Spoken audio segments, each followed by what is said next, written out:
Okay, I believe we are recording. So Matt, Taylor, I'm going to kick it off to you guys, but real fast, students, thanks for joining us. I hope we get a couple more trickling in.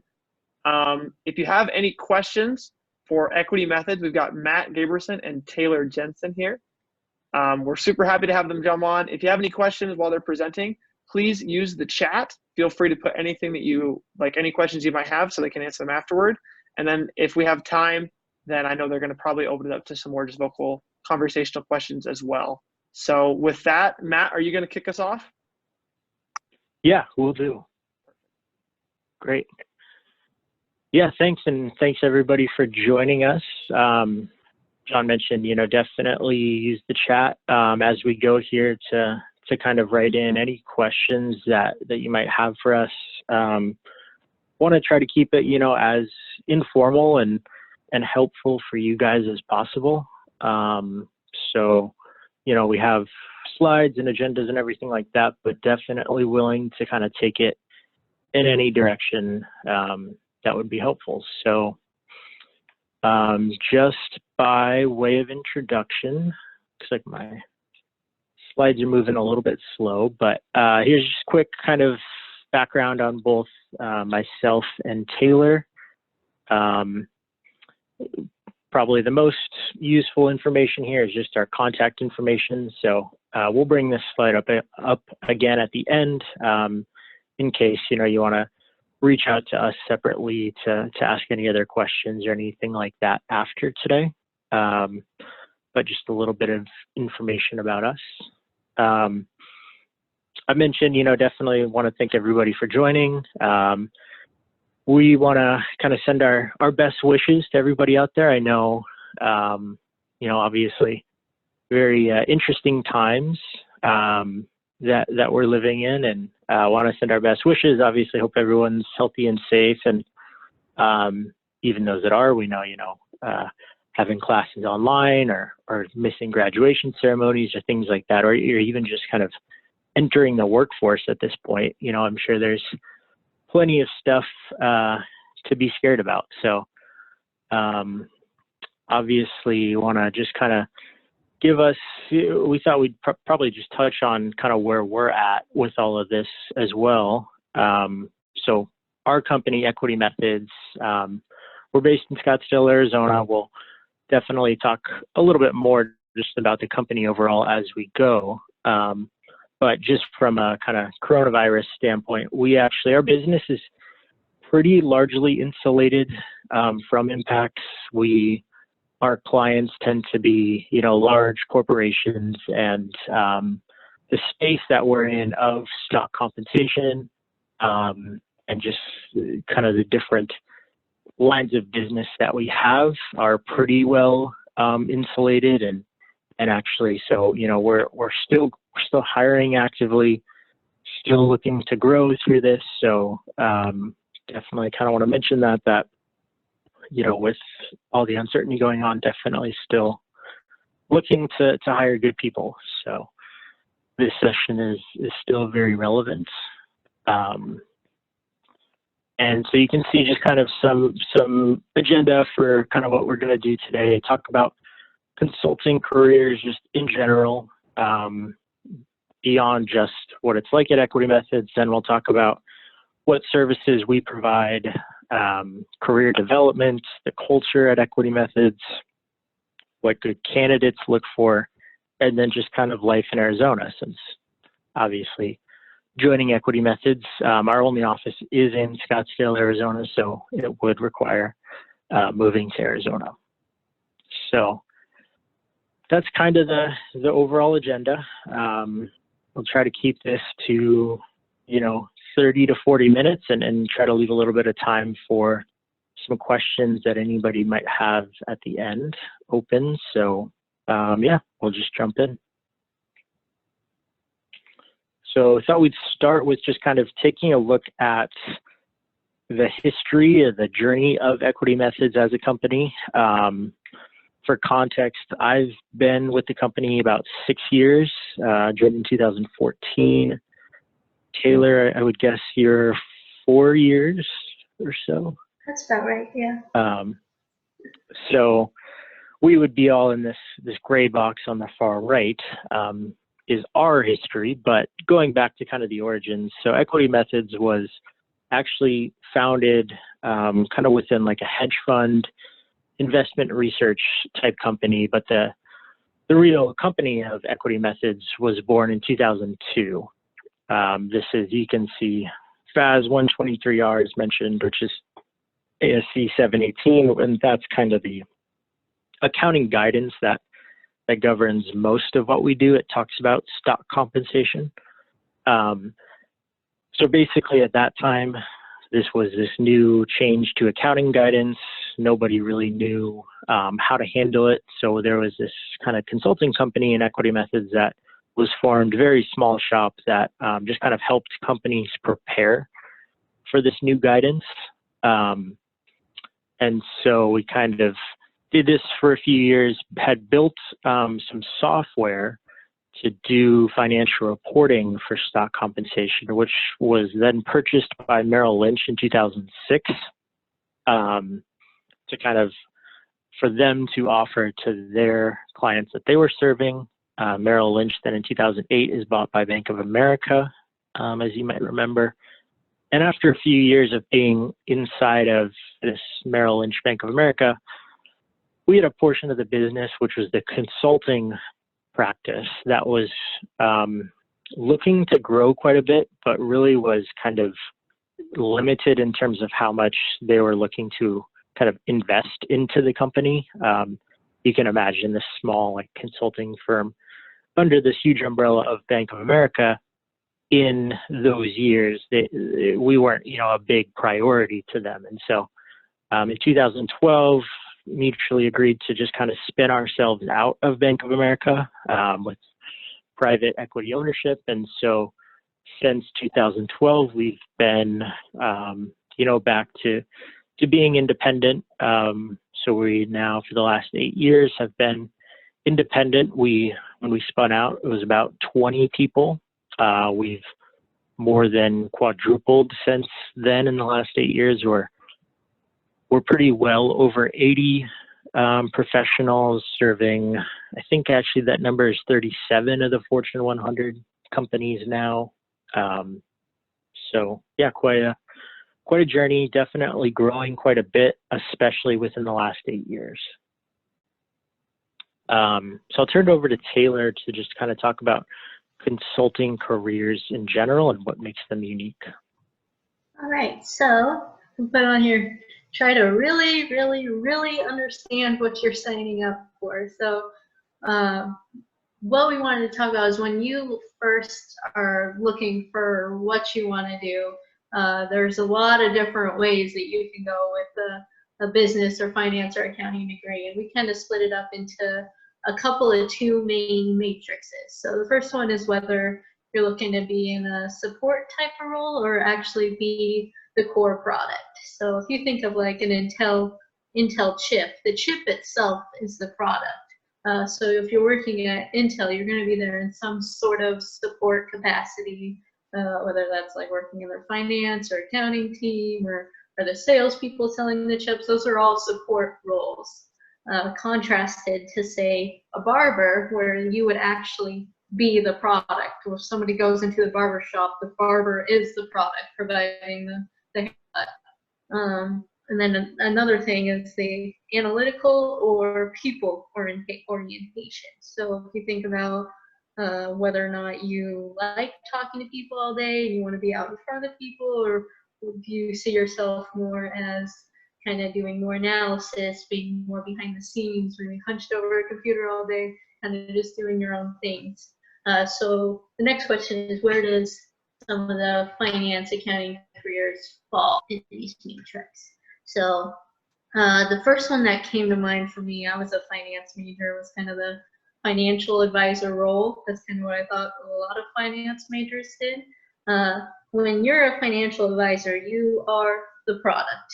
When somebody thinks about their guy, their financial advisor, that's the person they go to, and they are the product.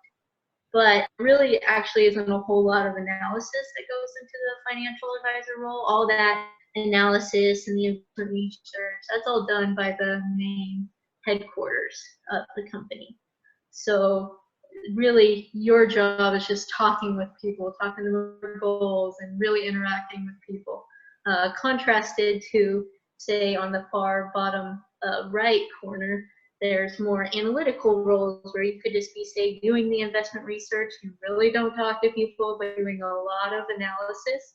But you're also not the product, right? The product would be like the actual hedge fund itself, and you would just be supporting the hedge fund by doing research. Where consulting would fall, or some other, is up here. We are the core product. Like, our clients call us and they want our advice, our expertise, our knowledge. So we really are the core of the business. And we are on the analytical side, but there still is some interaction. So like, a lot of our time is spent preparing like expense reports for our clients, or researching their questions, researching the latest accounting guidance, or putting together Monte Carlo valuations if you're in our valuation group. But all of that comes back to our clients and working with them and helping them meet their needs. So what that means for, say, like our pros and cons, when you're the core product, there is a real high sense of impact. Everything you do, you can see how it directly correlates to the business need, and how what you're doing directly brings in revenue for the business. But it also means that your role is constantly changing. So you have to be really flexible, because a lot of what we do is just clients will ask us questions, and our job is to find them answers or give them guidance. But it also means that there's a really great career track where it's really promote from within. There really isn't much of a ceiling. You can just keep growing. You don't have to, say, wait for somebody to retire in order to get promoted. You just, as you acquire skills and new responsibilities, you're able to just keep progressing in the career track. And then on the analysis side of things, is we do have a nice mix. It's not just working on a computer all day, never talking to anybody. So for me, I am a more, I'd say, extroverted introvert. So like, I don't really like talking to people when I first meet them, but once I get to know them, I do like talking to people. So this works well for me, because I have a lot of the same clients, the same people I've worked with for a few years now. I know them really well. I enjoy working with them, and so I get a nice balance. And it does help to grow multiple skills in your career track. You get to work on communication skills as well as analysis and programming skills. So it helps you to become more well-rounded. And with that, I will send it over to Matt to narrow it down to more exactly what equity methods does. Yeah, thanks, Taylor. So obviously a big part of kind of just this session will be talking about equity methods specifically, and giving you a good sense of what it is we do and kind of what we're about, the culture and things like that. So just starting with what we do, and I guess kind of I mentioned, but most of what we do is really in the stock compensation space. So anytime companies are issuing shares of stock to their employees, that's kind of what these three areas, these three boxes at the bottom here, are focused on within equity methods. And the middle box, the valuation box there, that was actually just the start of equity methods. That for years, that's what equity methods was that we are a valuation shop. And what that means is we'd use a lot of the financial models that you probably have come across, especially if you're in kind of a finance track. Things like Black-Scholes, Monte Carlos, whole light model, very commonly used in this practice group, in the valuation group. And basically what they're doing is finding what's the fair value of these instruments, these awards that the company is granting to the employees. And so from there, it kind of naturally led us to expanding into the right box financial reporting. And so kind of worth noting is that I mentioned, we were just the valuation shop to start with. Financial reporting really just grew out of kind of listening to the market, going out and talking to clients and talking to companies and just, seeing what kind of problems they were facing. And so this financial reporting group was born out of that. And basically, once companies had this value, they said, okay, so we issued stock options to our employees that has a, fair value based on the valuation of, let's say, a total of $1 million. And now we actually need to go amortize that $1 million of expense. There's also going to be EPS dilution impacts. There's tax impacts, all these different reporting requirements. And so they needed help doing that side of it as well. And so that's where the financial reporting group was born. That's what we focus on. That's the area both Taylor and I work in. And then the third bucket is compensation design. That would be even more on the front end. So before a company even issues this stock compensation to employees, they want to know, what different types of awards are out there. How much should we be granting in terms of stock? What are our peers doing? What are the right types of ways we should incentivize people? And so that's kind of the problems that compensation design helps solve. And so we're really good with data and understanding kind of the different nuances and the guidance in this area. And so we're able to kind of help companies set up good programs at the front end, and then obviously take it through the whole process of doing the valuation and the reporting as well. So that's kind of overview as to what we do.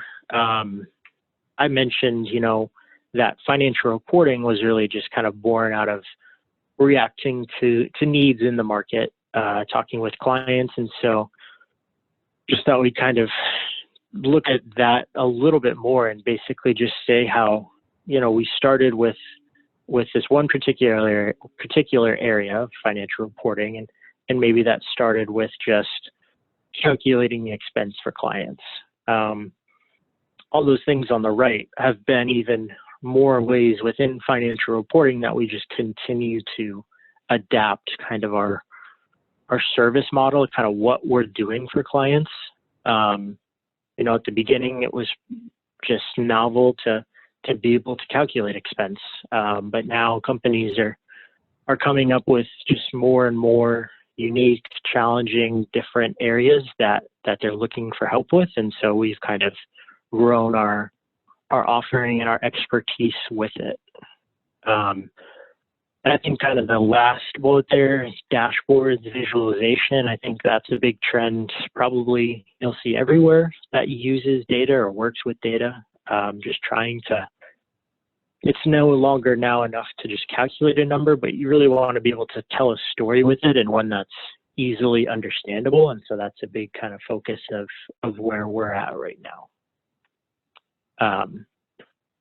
So here, this is Group 5 survey results, and this is just kind of, think of it like the JD Power and Associate of our industry. So it ranks top service providers. This particular metric we're showing is the Net Promoter Score, which basically says, if you rate on a 9 or 10, you would actually actively promote the company, whereas some people can be very happy, with kind of their satisfaction, their client satisfaction, but they may not be happy enough to actively promote, this company or this product to others. And so we actually saw a 96 Net Promoter Score. So basically, most of our clients are actively, willing to kind of share equity methods and promote us to their colleagues. And so this really has been kind of really our biggest source growth and probably our best sales strategy is just providing excellent service to clients. And that's kind of the first and foremost, our priority is making clients happy, because we know that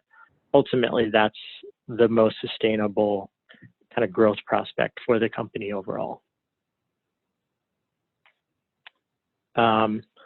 Just kind of touch on quickly, we mentioned we work with something like 37 of the Fortune 100, but we work with kind of companies from across the spectrum, from big, huge, complex companies to even, smaller private companies. Kind of clients run the whole gambit, and so we obviously see a lot of unique situations and problems and things like that. So just meant to show you kind of some of the names and the sizes of companies we work with. Definitely great opportunities to be able to go into companies like this and actually provide impact really early on in your career, is something that I found to be really cool. The last point here to touch on, we were the top small company to work for in Arizona in 2019. I think we've been one of the top companies for the last 8 years. We've been the number one something like 2 of the last 3 or something like that. So kind of what I think is worth noting here is how this slide and the slide before could definitely be seen as going against each other, right? Where our first priority is providing great service to clients. And so that means we kind of will go out of our way above and beyond to provide good client experiences. We definitely work hard. And so the natural tendency would be to think, okay, so that probably means the workforce isn't as happy, but that's not been the case. I think a big part of that goes back to what Taylor was talking about, in that, for us, people are the products. And so as a company, definitely try to invest in people, and, we are people business. So we're looking out for best interests, making sure, people have everything they need to be successful in their role. Great training and great, everything like that, support throughout your career. So just something worth touching on. Definitely a great place to work. So we'll go through a little bit of just kind of the career progression. So what kind of development looks like at Equity Methods. So you can see here, this is kind of just a typical or current career development track, starting with associate, consultant, senior consultant, going up from there. Really early on as an associate, the focus is just to execute on client needs. And so we use a programming language called SAS, SAS, to kind of to handle big sets of data, to do all of our calculations, and then we output things into Excel in usable formats that we send to clients. And so early on as an associate, you're kind of blending how to use SAS, this programming language that we use, and blending that with this accounting guidance that you've learned. And so it's definitely a steep learning curve, but the focus is really just kind of taking all these new things you've learned and actually executing for the clients that you're on. Over time, you become kind of more self-sufficient. You've seen a number of cases. You're kind of a subject matter expertise already, and then you start communicating directly with the clients. So instead of just running a report, you're now reviewing a report, delivering it to the client, and being kind of the face of the company to answer questions or provide analysis, things like that. So that's kind of the big challenges as you become a consultant, is now it's, you're taking all this knowledge you learned and you're building on top of that to communicate to clients. And from there, it really just kind of goes up, and basically you get kind of come across just more nuanced, more difficult problems. You start to definitely focus on kind of practice level problems. So how are you impacting the company as a whole?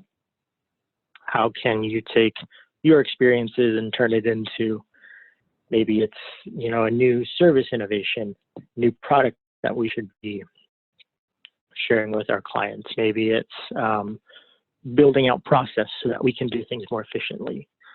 That's kind of big focus points as you kind of move up and become more senior within the company.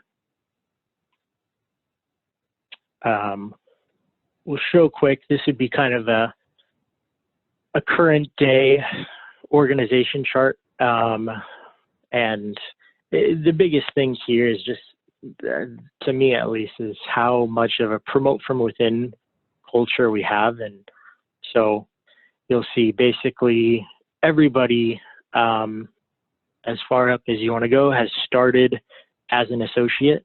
And so we really believe that you just continue to develop new skills that will make you successful for the next level.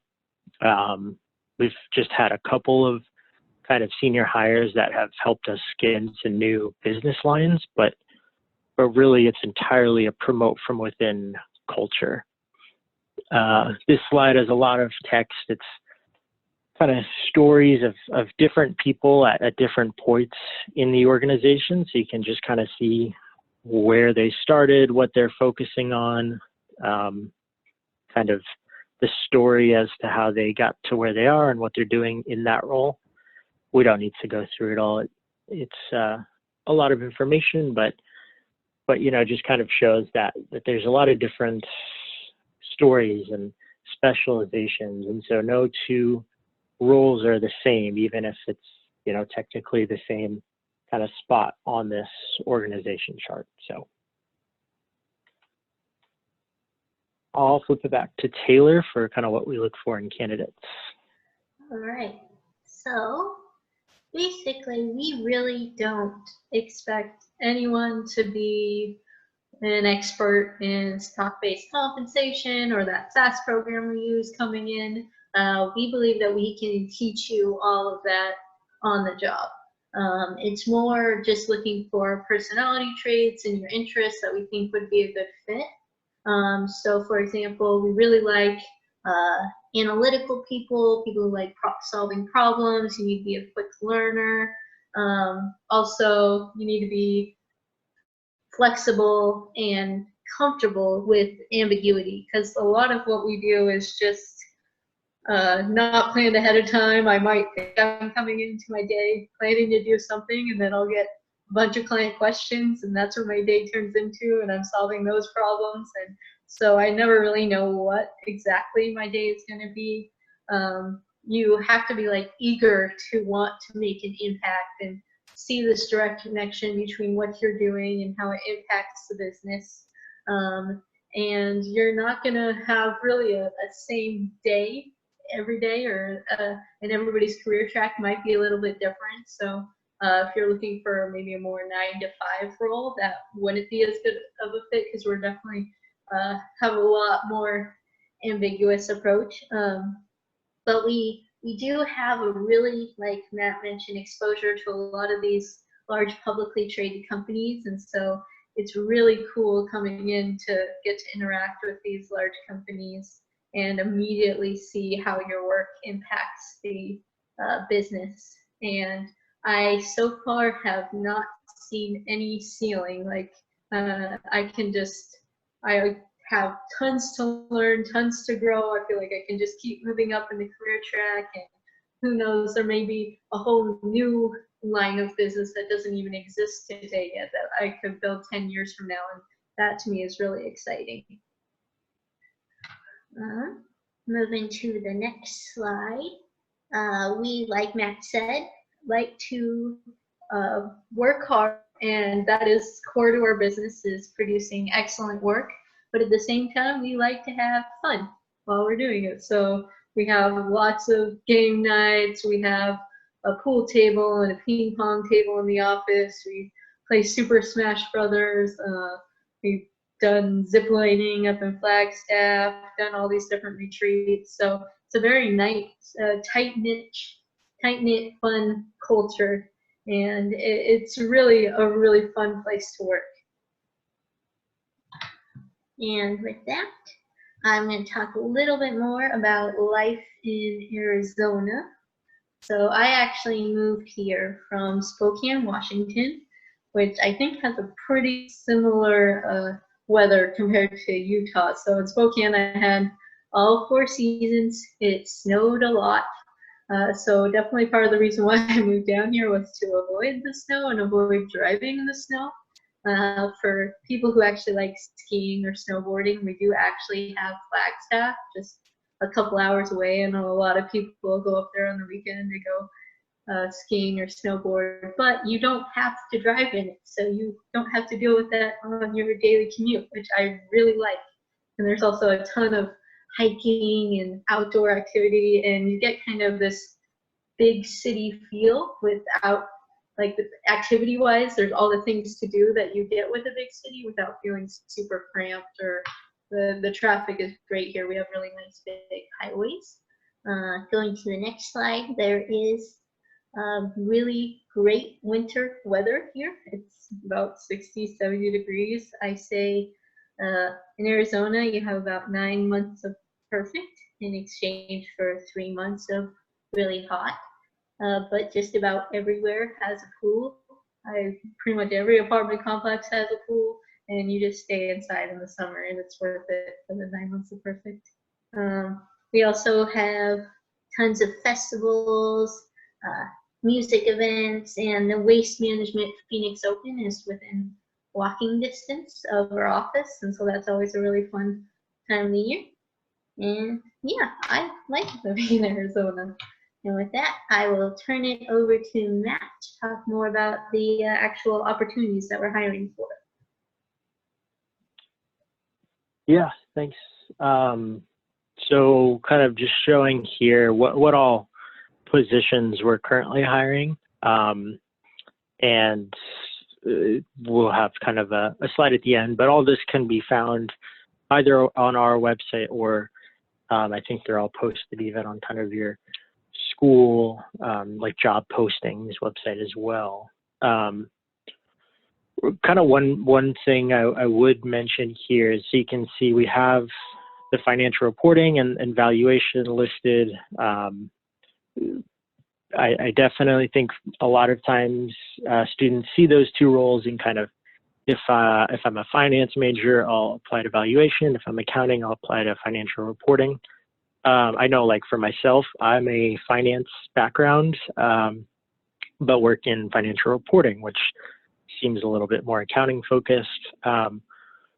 Both roles definitely can be done with kind of either background. I think they both have their own benefits, but there's also such a steep learning curve in either case that so much of what we do is kind of learned on the job. And I think the core kind of work between the two is pretty similar. It's a lot of problem solving. It's kind of that mix of being analytical, but being able to work with clients and kind of have that client relationship, client management side of the job as well. So I think people that are looking to kind of blend those two things really do well. So that's kind of on the full-time position. The externship, we have actually a slide talking about that in a little more detail, but basically it's typically in May and December, and it's 2 days in our office.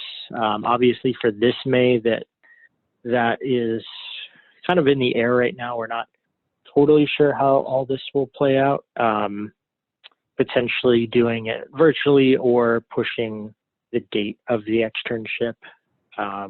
Still kind of have to hammer that out, but basically it was just a 2-day experience of being able to come in and get a sense of kind of the work we do.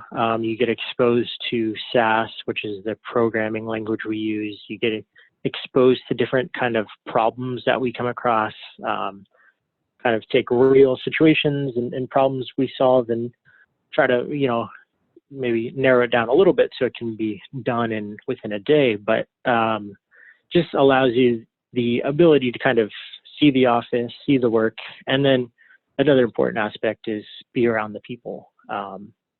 Being a people company, we definitely, want you to get a very good understanding of what all it's like to work at Equity Methods. And hopefully you want that as well. You can get a sense of just, I think there's a lot of decisions to be made when you're looking for, a company that you want to work for, whether it's big, small, whether it's, narrowly defined role, whether you want to be core versus supporting, all these different kind of points. And so just, having this little experience can help with all that. From a full-time hiring standpoint, this is kind of the typical life cycle. We're definitely looking to continue to hire for the June and July 2020 start dates. We typically have like another class for December graduates that would start like early January or February. So kind of have two different starting points, but there's a couple rounds of interviews, and we usually do one round of Skype, maybe one round on site. There is kind of a case interview, so we'll send you a paper and kind of talk about that. And I mentioned there's that equitymethods.com/careers. That's got all the job postings as well as just a lot of other information, so you can see, a lot of what we've talked about, what it's like to work here, culture, a lot of different kind of questionnaires, getting to know people on the team, things like that. So that can be a great resource as well. And with that is pretty much all we have to cover. Just bring up, here's the careers website, and then Taylor and I's contact information at the end here. So I'll pause there and see if, I guess I'm not able, Taylor, I don't know if you can see the chat and if there's been any questions. I haven't seen any questions come in. Yep. This is John. Just double checking as well. I don't see any questions in the chat, but first off, thank you. This was fantastic. I know we've still got a few students on the line. Students, what questions did you guys have for either Matt or Taylor?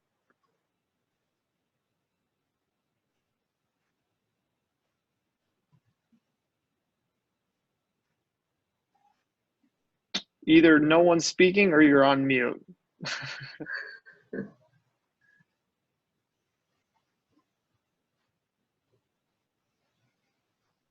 I have a question. So when it comes, like you said, it's pretty ambiguous with the whole, it's not 9 to 5, but what is the work-life balance like? I guess, like, how does that work for you guys in your full-time positions there?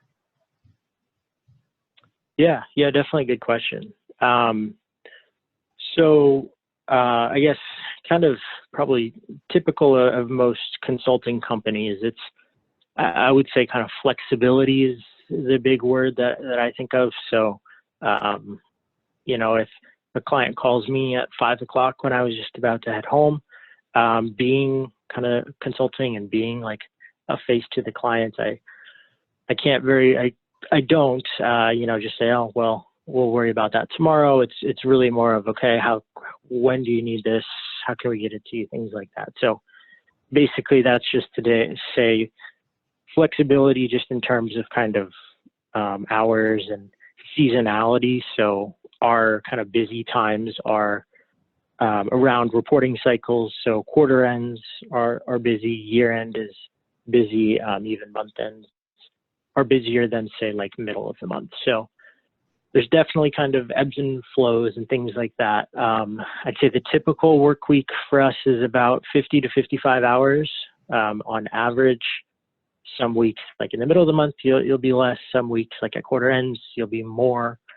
But that's kind of the average. And then a good thing about us is that we do have, all the capability to work from home, even I guess before all this, when we really had to rely on it.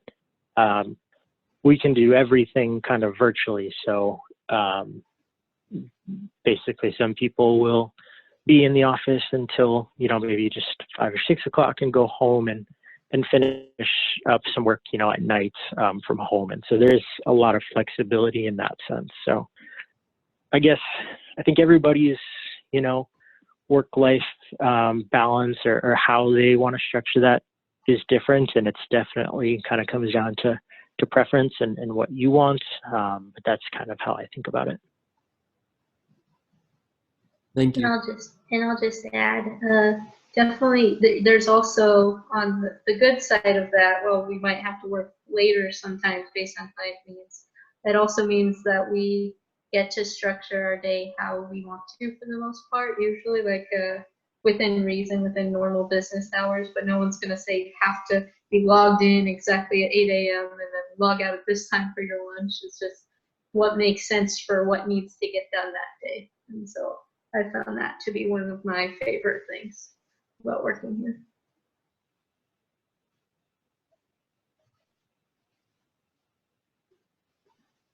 Any other students?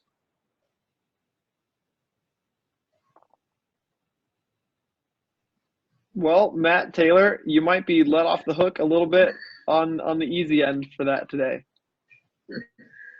Hey, that's great with us. No worries. And we have our contact information here too. If anybody wants to reach out kind of separately and ask or talk about anything in more detail, we're more than happy to do so. Perfect. Well, we really appreciate you being willing to take time out of your day to set up a call, and I'll say come up